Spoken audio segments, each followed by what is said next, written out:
One of the most exciting tactics in chess is known as the windmill. Just like the blades of a windmill, this tactic goes around and around, destroying everything in its path.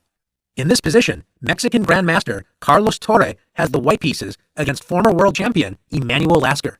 White's rook on g3 is lined up with black's king on the g-file. White would love to open up this rook and attack the g7 pawn with bishop to f6, but notice that black's queen pins the bishop to white's queen on the 5th rank. Grandmaster Torre teaches us that we must look deeper than just the surface of a tactic and plays the incredible bishop to f6. White sacrifices his queen, but knows he will regain it with a winning position using the windmill tactic. After queen takes h5, in rook g7 check, black's king is forced to h8. This is the beginning of the windmill tactic. White could regain the queen with rook to g5, discovering a check on the king, but there is a much stronger move. White played rook takes f7 check. White captures a pawn and discovers the bishop attack against black's king. After king to g8, white's rook returns to g7 with rook g7 check, forcing black's king to move to a discovered attack square with king to h8. As you can see, a windmill tactic can have an endless number of discovered checks.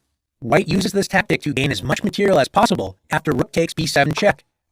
Black is forced to play king g8, and the windmill returns with rook g7 check. After king h8, white decides not to capture the a7 pawn because it would open up the a-file for black's rook. Grandmaster Torre regains his queen and ends the windmill tactic with rook g5 check. And after king h7, rook takes h5, black does get to fork white's rook and bishop with king g6. But after rook h3, king takes f6, white plays rook takes h6 check. After Torre's incredible windmill tactic, white is now up 3 pawns. Winning this position was no challenge for a player of Torre's strength. Let's take a look at another example of the windmill. In this position, black appears to be in serious trouble. Not only is black down an incredible amount of material, white is also threatening checkmate on the next move with bishop takes g7.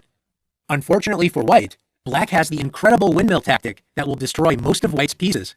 The windmill attack begins after rook g3 check. The discovered check forces white's king to h2. And after rook g2 check, king h1, black gains another pawn with rook takes g4 check. And after king h2, let's watch the windmill destroy all of white's pieces on the 2nd rank after rook g2 check.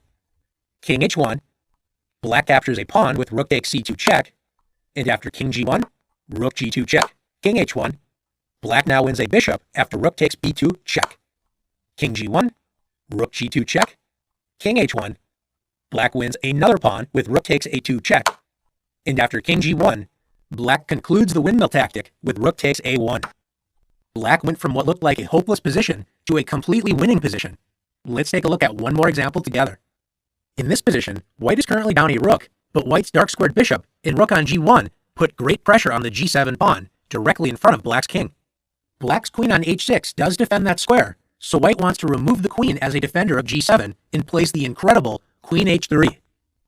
This deflection tactic distracts black's queen from its defense of g7.